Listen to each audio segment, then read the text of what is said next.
dia sempat rakaat pertama dengan imam, itu adalah muafiq.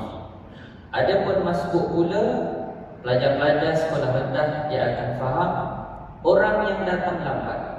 Tak kiralah dia datang itu pada rakaat pertama tetapi imam sudah membaca surah, ataupun dia datang rakaat kedua, ketiga atau keempat, maka makmum itu dinamakan masbuk. Baik, ini adalah kefahaman yang kita belajar pada waktu sekolah rendah. Tetapi apabila kita meningkat dewasa, kita kemaskini ilmu agama yang kita ketahui, maka rupa-rupanya muafiq dan masbuk itu tidaklah berbicara mengenai awal atau lewat, tetapi ia membahaskan mengenai makmum yang sempat kadar masa untuk menyelesaikan Fatihah dengan sempurna. Apabila dia qiyam bersama imam, tidak kiralah dia awal ataupun lewat. Kalau jemaah masih ingat, saya ada bagi contoh bulan lepas tu. Contohnya ada jemaah dia sampai masjid setengah jam lewat, tetapi pada malam itu imam baca surah Al-Baqarah pada rakaat pertama. Imam baca surah Al-Baqarah. Jadi surah Al-Baqarah lebih kurangnya 2 juzuk setengah kan. Dalam masuk juzuk 3 itu separuh juzuk habis. Jadi imam baca satu surah. Makmum tu kalau kira dah setengah jam lewat. Kalau kita menggunakan definisi masbuk atau muafiq yang sekolah rendah tadi, maknanya automatik makmum itu jadi masbuk. Itu untuk definisi yang sekolah rendah, peringkat rendah. Tetapi apabila kita kemaskini, rupa-rupanya walaupun jemaah itu datang setengah jam lambat ke masjid dan imam masih lagi baca surah Al-Baqarah, katakanlah waktu itu baru dia selesai juzuk kedua, maknanya ada dalam 8-9 muka surat lagi untuk habiskan Baqarah, maka pada waktu itu jemaah itu dihukumkan sebagai muafiq walaupun setengah jam lambat. Kenapa? Kerana bila dia takbiratul ihram, maka dia mendapat masa untuk membaca Fatihah Bismillahirrahmanirrahim sehingga waladhdallin. Confirm pada waktu itu dia baca Fatihah mesti sempat habis. Kalaupun dia termenung pun masih lagi dia ada kadar masa untuk selesaikan Fatihah. Baik. Jadi itu adalah gambaran awal mengenai masalah muafiq dan masbuk yang telah saya kongsikan pada bulan lepas. Jadi insya-Allah pada malam ini kita akan memulakan bacaan risalah ringkas ini. Kita akan go through satu persatu muka surat. InsyaAllah, moga apa yang kita usahakan ini memberi kesempurnaan kepada solat berjemaah kita. InsyaAllah, amin. Baik. Risalah yang kita akan baca pada malam ini ialah masalah muafiq dan masbuk oleh Ustaz Tuan Hassan bin Ahmad. Jadi kalau ada jemaah yang ingin mencari, mungkin boleh tengok di Shopee ada. Kitab ni pun ringkas, harga pun dalam kurang RM5 tak silap saya. Baik, kita lihat pada kata pengantar.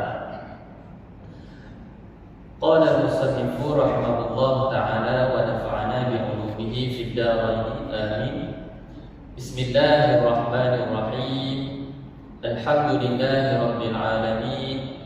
Wassalatu wassalamu ala sayyidina Muhammad Rasulillah wa ala alihi wa sahbihi ajma'in. Amma ba'd. Memandangkan masalah muafiq dan masbuk itu merupakan perkara yang amat penting dan wajib diketahui oleh semua para makmum dan seluruh umat Islam amnya, kerana masalah itu mempunyai kaitan rapat dengan ibadah solat.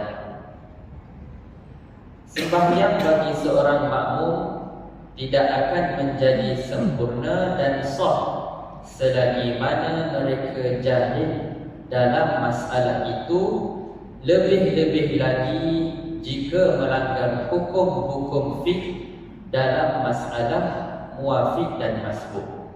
Okey, baik. Jadi penulis Ustaz Hasan bin Ahmad, dia buat bukan mukadimah, memberitahu kepada kita kenapa dia karangkan kitab ini. Okey. Jadi di sini antara perkara yang disebut muwafiq dan masbuk adalah masalah yang wajib dipelajari. Kenapa? Satu perkara sahaja, iaitu kerana ia berkait rapat dengan sah batal solat berjemaah. Maka bahasa mudahnya kita kata, andai katalah kita tidak mahir dalam muwafiq dan masbuk, ditakuti kita datang solat berjemaah di masjid, kitanya tengah semangat, tengah iman naik contohnya, datang masjid awal, datang sebelumnya 10 minit sebelum Bilal azan, datang tu kita solat tahiyatul masjid, kita berzikir, baca Quran, semua penuh dengan kekhusyukan kita ibadah pada malam itu. Tiba-tiba apabila solat berjemaah dengan imam, berlaku situasi yang menyebabkan solat kita terbatal tanpa sengaja, dan yang lebih menyedihkan lagi, kita tidak sedar bahawa solat berjemaah kita tu terbatal. Jadi kerana itulah penulis kitab mengatakan wajib dipelajari. Selagi mana ia jahil, maka ditakuti solat kita itu batal tanpa sengaja. Okey, baik. Jadi di sini penulis ada menyatakan kejahilan itu dia ada dua jenis. Yang pertama, jahil yang dimaafkan. Maknanya kalau kita tidak tahu berkenaan muwafiq dan masbuk, dan bila kita solat kita batal tanpa sengaja, maka pada waktu itu dimaafkan. Tapi dengan syarat. Syaratnya adalah tidak mampu untuk belajar setelah kita berusaha. Contohnya ada yang diberi, kalau zaman-zaman dulu kita duduk dekat kampung. Dekat dalam kampung kita tu tak ada satu pun ustaz ataupun orang yang mahir boleh nak mengajar. Kalau kita nak bermusafir jauh, kita pula tak mampu, tak cukup keuangan, tak cukup kekuatan. Maka pada waktu itu kejahilan kita adalah dimaafkan untuk situasi-situasi sebegini. Tapi dengan syarat itulah, selepas kita berusaha. Bahasa mudahnya kalau macam nak pergi haji lah. Sekarang ni zaman nak pergi haji dah cukup duit untuk nak kuota tabung haji pun, selagi mana tak naik nama, tak boleh nak pergi haji. Itu adalah benda yang di luar kemampuan kita. Baik. Kemudian jahil yang kedua, jenis yang kedua pula adalah tidak dimaafkan. Dia vice versa, terbalik kepada yang tadi. Maknanya seseorang itu dia mampu nak usaha, tapi dia abaikan. Pada waktu inilah apabila berlaku kesilapan dalam ibadah dia, maka tidak dimaafkan. Dan seterusnya ada satu lagi pembahagian jenis kejahilan. Yang pertama, jahil basik, iaitu memang dia sedar bahawa dia jahil. Maknanya dia akur bahawa aku ini tidak tahu, aku kena belajar. Dan yang lebih malang, jenis yang kedua, iaitu orang yang jahil tetapi tidak merasai diri itu jahil dan perlu belajar. Yang bahagian ni lah, rasanya jemaah pun setuju dengan saya kan. Kalau kita jumpa orang-orang macam ni, memang kita boleh nak pegang ikat dia. Yalah, kita faham-faham kan, kalau kita jumpa orang-orang macam ni, orang-orang yang tidak sedar diri, baiklah kita tinggalkan dia. Okey, baik. Seterusnya musannif mengatakan, tetapi apa yang berlaku kepada masyarakat Islam umumnya pada masa kini, bahawa pada kebanyakan mereka menjadi kesukaran untuk memahami masalah muafiq dan masbuk dengan tepat mengikut hukum fiqh. Memang betul. Kalau kita belajar dalam ilmu fiqh secara mendalam, kita akan dapati bahawa ulama menyatakan ada 3 masalah yang merupakan masalah paling rumit dalam fiqh. Yang pertama, muafiq dan masbuk. Kedua, haid dan nifas, maksudnya masalah cuti bagi muslimah. Dan yang terakhir ialah masalah faraid. 3 masalah ni ulama mengatakan masalah yang paling rumit. Jadi itulah yang dimaksudkan dengan penulis di sini. Boleh jadi kesukaran yang mereka hadapi itu adalah disebabkan beberapa faktor. Antaranya disebabkan buku-buku atau kitab-kitab yang menghuraikan masalah muafiq dan masbuk dengan cara yang mudah serta dengan bahasa yang senang adalah sangat berkurangan sekali. Atau juga boleh jadi kerana umat Islam sekarang sentiasa dalam kesibukan mencari nafkah hidup, sehingga tidak ada masa dan ruang untuk membaca dan mengkaji dalam kitab-kitab fiqh berhubung masalah ini. Walau apa sahaja alasan yang menghalang umat Islam dari memahami masalah muafiq dan masbuk, mereka tidak boleh membiarkan keadaan demikian berterusan. Malahan menjadi tanggungjawab fardu ain ke atas mereka memahami hukum ini dengan tepat. Jadi antara yang faktor penulis kata tadi, kesibukan kita mencari nafkah, mencari pendapatan. Jadi lebih-lebih lagi pada zaman sekarang, lepas COVID-19, kita pun sedia maklum bahawa ekonomi dunia pun sedang dalam keadaan merosot. Apatah lagi ekonomi individu, ekonomi keluarga. Setiap dari kita tentu penuh dengan kesibukan, kerisauan macam mana nak mencari pendapatan, nak sara keluarga. Jadi mungkin jemaah semua pun lebih berpengalaman dari saya sendiri pun, lebih makan banyak asam garam, tahu betapa periknya, betapa sukarnya hidup pada zaman sekarang ini. Tetapi perkara itu penulis kata tidak boleh dijadikan alasan sehingga kita abaikan tanggungjawab terhadap agama kita. Jadi belajar masalah muafiq dan masbuk ini sebenarnya termasuk dalam kategori menunaikan hak-hak agama kita sendiri. Lebih-lebih bagi lelaki, seminggu sekali wajib kita akan solat berjemaah. Kalau orang perempuan, mungkin solat berjemaah dia itu seminggu sekali itu tak ada wajiban. Paling-paling datang ke masjid kerana sukarela, kerana ingin solat berjemaah.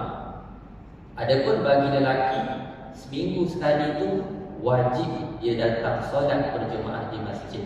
Maknanya hukum muafiq dan masbuk tu mesti dia akan aman paling-paling kurang pada hari Jumaat.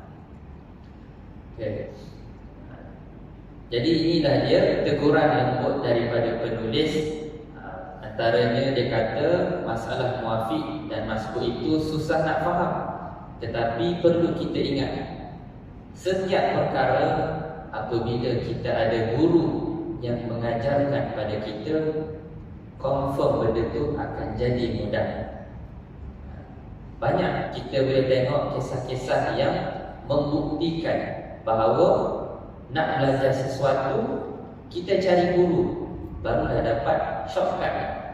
Memang betul, kita boleh baca buku sendiri, kita boleh rujuk zaman sekarang Google. Google sekarang penuh dengan fatwa-fatwa daripada Majlis Agama Islam. Tapi walaupun mudah untuk kita akses, tetapi tidak akan sama dengan bila kita belajar sesuatu itu dengan berguru. Jadi sebenarnya secara tidak langsung penulis tegurlah kita, nak kata walaupun perkara itu susah, carilah guru untuk memudahkannya. Okey. Oleh yang demikian, saya dengan serba kekurangan dan tenaga yang dhaif ini cuba menyusun risalah yang kecil ini bagi percetakan kedua dengan diberi nama Masalah Muwafiq dan Masbuk. Saya sangat-sangat berharap kepada ulama-ulama, para guru agar memberi teguran jika terdapat dalam risalah kecil ini kekurangan dan kecacatan, dan kepada Allah Azza wa Jalla saya bermohon semoga memberi keberkatan di atas usaha yang kerdil ini. Okey, baik. Kita masuk kepada tajuk yang pertama, kedudukan sembahyang di dalam Islam. Okay. Pada awal kitab ini, musannif akan berkongsi dengan kita apa itu kedudukan solat dalam agama kita. Sudah menjadi perkara yang lumrah di kalangan masyarakat Islam bahawa sembahyang merupakan tiang agama dan ia menjadi garis pemisah antara Islam dan bukan Islam, sehingga di akhirat nanti bahawa amalan manusia yang pertama dihisab oleh Allah ialah sembahyang. Okay. Jadi hadis yang masyhur kita pun sudah biasa kedengarannya, as-salatu imaduddin, man aqamaha faqad aqamad-din wa man hadamaha faqad hadamad-din. Salat itu adalah tiang agama.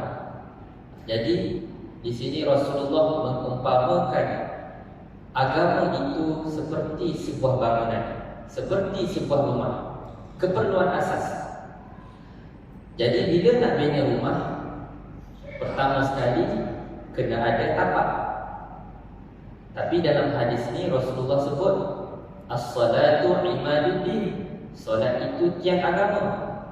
Kalau kita lihat cara untuk kita bina sesebuah rumah, perlu ada tapak. Maka apakah tapak bagi rumah Islam kita itu?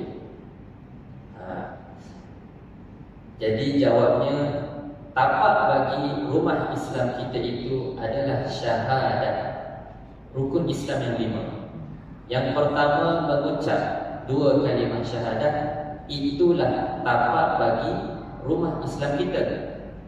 Selepas kita sudah mengucap syahadat, barulah kita menunaikan solat yang merupakan rukun Islam yang kedua. As-salatu imaduddin, man aqamaha faqad aqamad-din. Bila kita menunaikan solat, maka kita telah mendirikan tiang-tiang di atas tapak Islam kita tadi. Jadi secara tidak langsung kita boleh faham di sini, sebuah rumah apabila tiangnya runtuh, maka apakah yang akan berlaku? Tentulah rumah itu akan jatuh. Bangunan-bangunan kita boleh tengok sekarang dalam YouTube, kita boleh cari video macam mana sesebuah bangunan itu dengan mudah sekali runtuh, antaranya dengan menghancurkan tiang. Jadi di sini Rasulullah kata, man aqamaha faqad aqamad-din. Siapa tunai solat, maka dia dirikan rumah agama. Wa man hadamaha faqad hadamad-din. Dan siapa yang meruntuhkan tiang itu, maka dia telah meruntuhkan rumah agama. Ceritanya sekarang, kalau kita kaitkan dengan apa yang penulis risaukan tadi, penulis risaukan bahawa ramai umat Islam sekarang yang terabai untuk belajar muwafiq dan masbuk. Bila kita abaikan muwafiq dan masbuk, ditakuti solat kita tidak sah. Bila tak sah, maknanya tak solat ada. Bahasa mudah macam tu. Jadi di sini Rasulullah kata, "Waman hadamaha." Rasulullah tidak katakan waman hadamaha amdan, siapa yang meruntuhkannya dengan sengaja. Rasulullah tidak kata macam tu. Rasulullah cakap umum sahaja, siapa yang runtuhkan. Maknanya kita boleh faham siapa yang runtuhkan sama ada secara sengaja ataupun tidak sengaja. Maka orang-orang yang tidak belajar agama ataupun yang terlupa untuk belajar, maka kita takut masuk dalam bahagian tidak sengaja tadi. Maknanya kita tidak sedar rumah Islam dalam diri kita ini runtuh disebabkan kita tidak sengaja. Bila rumah runtuh, memang tak ada apa dah. Rumah kita duduk sekarang pun, kalau tiba-tiba runtuh, kita tak boleh buat apa dah. Memang kita dah malam itu sudah menimpa. Yang boleh kita buat adalah kena bina semula. Tapi sakitlah juga kan, kalau rumah runtuh, nak kena keluar kos itu ini semua, barulah boleh kita nak bina. Kalau nak jadikan cerita, ada waktu itu kita tengah kesempitan wang. Macam mana rumah kita tadi? Adakah kita nak biarkan rumah kita runtuh? Contohnya runtuh separuh. Maknanya kita tidur tu dalam separuh yang masih. Itu adalah analogi nak mengatakan bahawa agama dalam diri kita, rumah iman dalam diri kita ini, kita runtuhkannya tanpa kita sedar. Maka adakah kita nak membiarkan rumah agama kita itu runtuh macam tu je? Ataupun kita nak bina semula dengan cara kita menyempurnakan ibadah melalui kita menuntut lagi ilmu supaya ibadah kita sempurna. Maka tentulah kita semua memilih untuk menyempurnakan ibadah kita. Jadi di sini Rasulullah kata dosa yang sangat-sangat besar sehingga kan Nabi kata runtuh agama itu sebab kata besarnya dosa itu. Ini apa yang kita boleh faham daripada hadis tadi. Apabila bangunan itu runtuh, habislah semua akhlak, peribadi, ekonomi. Dan juga kita boleh lihat sejarah Islam itu sendiri, banyaknya khilafah Islamiyah yang jatuh adalah kerana runtuhnya agama. Kita tak boleh nafikan dalam bab ni macam mana kegemilangan Islam di zaman dahulu, khilafah Abbasiyah, beratus-ratus tahun mereka memerintah dunia, tetapi akhirnya lenyap sebegitu sahaja. Jadi antara puncanya yang kita boleh teliti adalah kerana diri umat Islam pada waktu itu. Boleh kata majoriti kerajaan Islam yang runtuh disebabkan umat Islam pada waktu itu semakin lupakan agama. Memang betul kalau kita tengok tokoh-tokoh yang hebat-hebat muncul, tetapi yang hebat itu adalah tokoh-tokoh. Kita kena lihat juga macam mana umat pada waktu itu.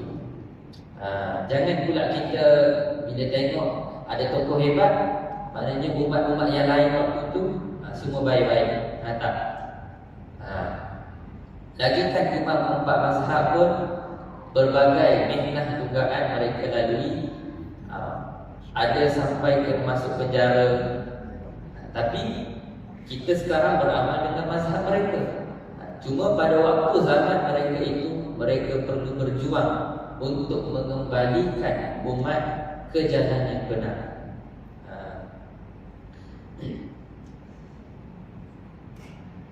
Okay. Jadi musannif mengatakan di sini amalan manusia yang pertama dihisab oleh Allah adalah sembahyang, sebagaimana sabda Rasulullah sallallahu alaihi wasallam, "Awwalu ma yuhasabu bihi al-'abdu yawmal qiyamah as-shalah, fa in saluhat saluha sa'iru 'amalihi wa in fasadat fasada sa'iru 'amalihi." Maksudnya, perhitungan yang mula-mula sekali dilakukan ke atas seorang hamba di akhirat nanti ialah solat. Jika baik solatnya, maka baiklah segala amalan-amalan yang lain. Dan jika rosak sembahyang, maka turut rosaklah segala amalan yang lain. Inilah yang seperti yang saya sebutkan tadi, macam mana khilafah Islamiah boleh jatuh. Punca awal-awalnya kita boleh katakan ialah solat itu sendiri. Maknanya pada waktu zaman tu, solat umat mungkin sudah tidak sempurna. Kerana ini berdasarkan hadis Rasulullah SAW. Rasulullah sudah kata, apabila solat hamba itu sempurna, maka seluruh amalan yang lain akan jadi elok. Kalau solat dia ada kekurangan, maka dia akan tengok sendiri hidup harian dia itu akan ada benda-benda yang tidak kena. Dia akan hadapi ujian-ujian. Ini adalah benda yang kita boleh faham berdasarkan hadis Rasulullah SAW. Sabdanya lagi, "Man hafaza 'alaiha kanat lahu nuran wa burhanan wa najatan yawmal qiyamah, wa man lam yuhafiz 'alaiha lam yakun lahu nurun wa la burhanun wa la najatun, wa kana yawmal qiyamah ma'a Qarun wa Fir'aun wa Ubay ibn Khalaf." Rawahu Imam Ahmad wa Tabrani.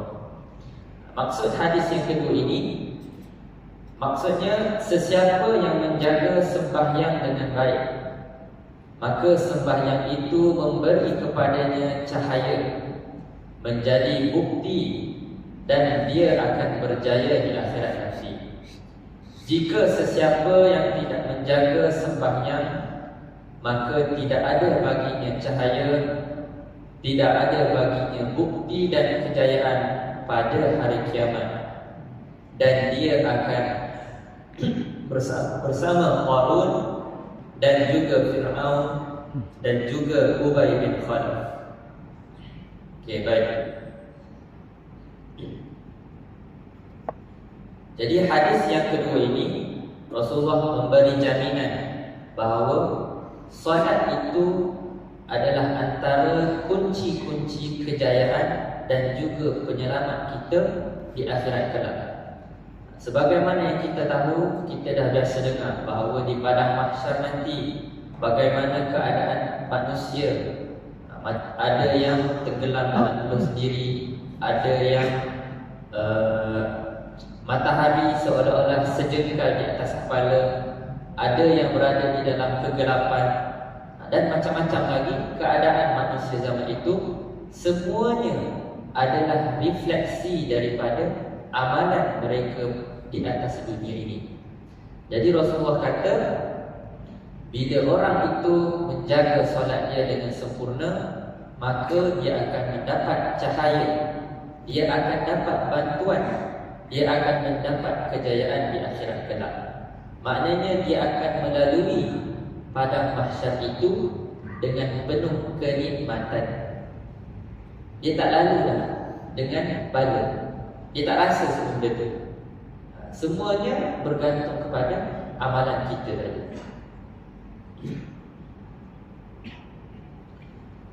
Okay. Jadi di sini antara perkara yang kita boleh faham daripada hadis Rasulullah SAW, bahawa kemungkaran yang paling besar adalah kita jahil ilmu fardhu ain.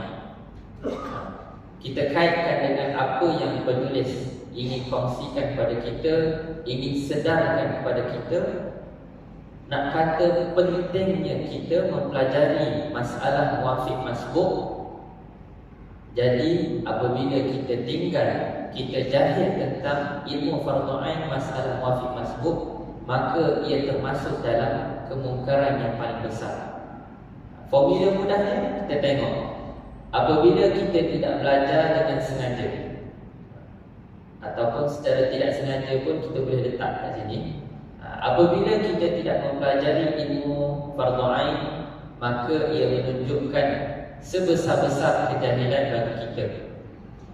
Apabila seseorang itu jahil, maka dia akan melakukan sebesar-besar kemaksiatan.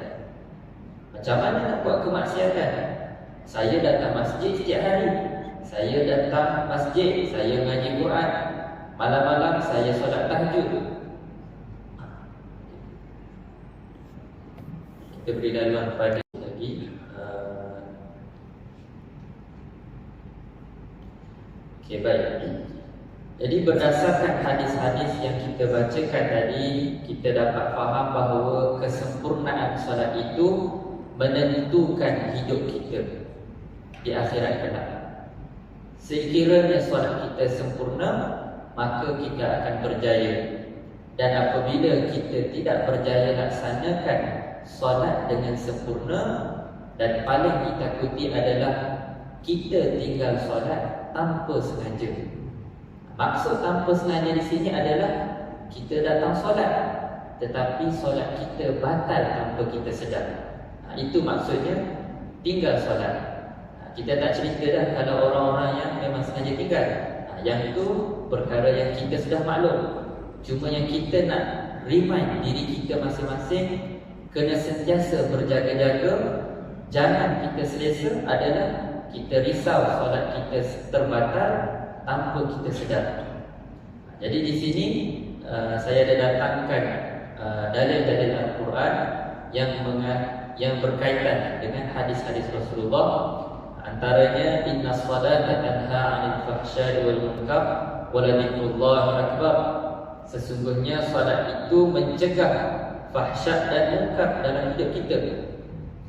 Kemudian ada dalil lain yang juga mengatakan, innallaha ya'muru bil 'adli wal ihsani wa ita'i dzil qurba wa yanha 'anil fahsya'i wal munkari wal baghi. Allah Ta'ala menyuruh kita meninggalkan kemungkaran. Macam mana cara dia? Dengan kita solat. Dua ayat Quran ini kita boleh compare dan juga kita boleh silang kefahamannya.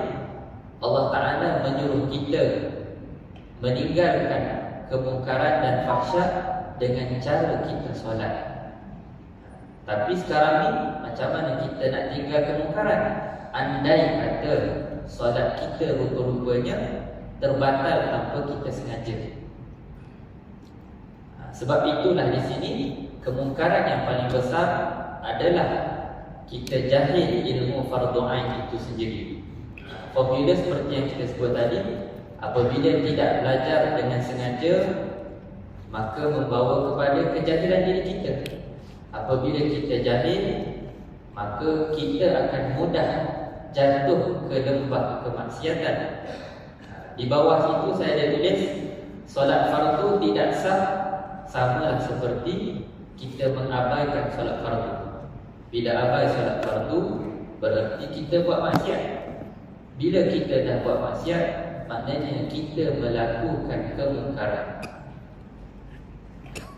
Apabila kita buat mungkar, satu perkara sahaja Al-Quran menyebutkan, asy-syaitanu ya'idukumul faqra wa ya'murukum bil fahsya.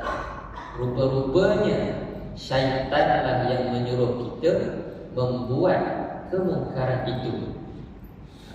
Kalau dalam dalil juga ada disebut ya'idukumul faqr, syaitan jugalah yang akan menjanjikan apa kedana untuk kita. Maknanya kalau kita di dunia ni kita dah rasa, ya Allah susahnya hidup aku ni, macam mana aku nak buat ni, tak cukup duit nak bayar itu, nak bayar ini, nak kena bayar komitmen sekian. Maka antara perkara kita kena muhasabah, muhasabahlah solat kita. Kerana kita dah lihat macam mana rantaian tadi. Apabila kita tinggal solat, walaupun tanpa sengaja, akhir keputusan dia, end result dia itu adalah kita melakukan kemungkaran. Bila buat mungkar, maknanya kita dah ikut apa yang syaitan janjikan. Begitu juga dalam dalil yang kedua, Allah Ta'ala mengatakan, وَمَنْ يَتَّبِعْ خُطُوَاتِ الشَّيْطَانِ فَإِنَّهُ يَأْمُرُ بِالْفَحْشَاءِ وَالْمُنكَرِ. Maka sesiapa yang mengikut jejak langkah syaitan, sesungguhnya syaitanlah yang menyuruh dia kepada fahsyat dan munkar. Maknanya kita boleh faham di sini, rupa-rupanya boleh sahaja berlaku kita mengikut tunjuk ajar syaitan tanpa kita sedar. Itu adalah perkara yang kita umat Islam kena sentiasa berjaga-jaga. Okey, baik. Jadi kemudian ada hadis yang saya telah bacakan tadi. Rasulullah mengatakan siapa jaga solat dia akan dapat kejayaan. Siapa yang tidak jaga solat maka dia akan gagal dan dia akan diletakkan bersama Qarun, Fir'aun dan juga Ubay bin Khalaf. Jadi di sini saya ada kisah mengenai Ubay bin Khalaf. Cumanya kalau nak sebut di sini mungkin panjang. Jadi saya akan habiskan dulu perenggan untuk penutup malam ini. Dalam sabdanya lagi Rasulullah mengatakan, bainal rajul wa bainal kufri tarkus salat. Maksudnya batasan pemisah antara seorang itu dengan kekufuran ialah meninggalkan sembahyang. Hadis ini saya gunakan pada bulan lepas waktu kita muqaddimah untuk tahu mengenai muwafiq dan masbuk. Rasulullah kata pemisah orang Islam, pemisah keimanan dengan kekufuran ialah tinggal solat. Maknanya kat sini ulama ada bahaskan hukum orang yang tinggal solat. Kalau ambil yang hukum yang memang tegas, memang ulama tu kata siapa tinggal solat jatuh dia punya iman, kena mengucap balik. Itu ada pendapat ulama yang agak tegaskan. Tapi kita akan bahaskan perkara itu pada bacaan yang akan datang.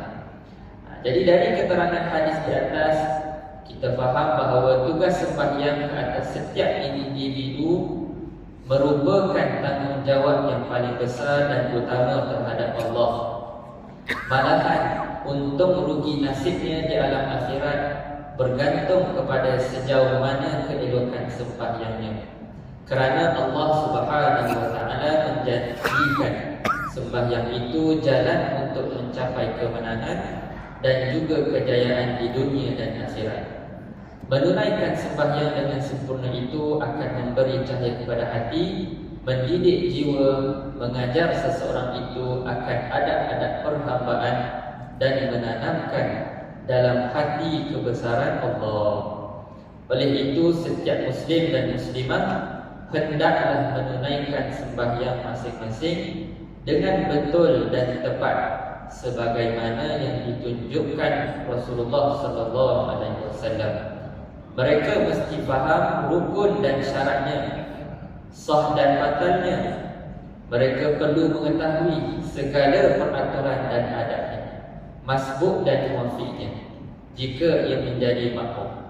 Dan wajib ia mengetahui juga syarat-syarat menjadi imam jika ia hendak menjadi imam dalam sembahyang jemaah dan juga solat Jumaat. Jadi itu adalah penutup untuk malam ini. Dapatlah kita simpulkan bahawa tugas kita sebagai seorang muslim selain daripada ibadah, nombor satu adalah kita kena menuntut ilmu, kena kemaskini ilmu agama yang kita ada berkaitan dengan ibadah kita. Kita jangan tersilap anggap maksud belajar ilmu agama ni kena masuk sekolah, kena pergi universiti tu. Bukan yang tu. Tetapi memadai ilmu yang kita guna dalam ibadah seharian. Contohnya ilmu untuk kita solat, ilmu untuk kita solat berjemaah. Kalau kita tidak solat berjemaah, kita tak nak belajar ilmu tu, tidak mengapa. Tapi tak payahlah. Memang kita lelaki, seminggu sekali wajib kita solat berjemaah, maka wajib kita belajar muafiq dan masbuk ini. Jadi saya rasa untuk malam ini setakat itu saja dulu. Aqulu qawli hadza wa astaghfirullah al-azim li wa lakum. Assalamualaikum warahmatullahi wabarakatuh.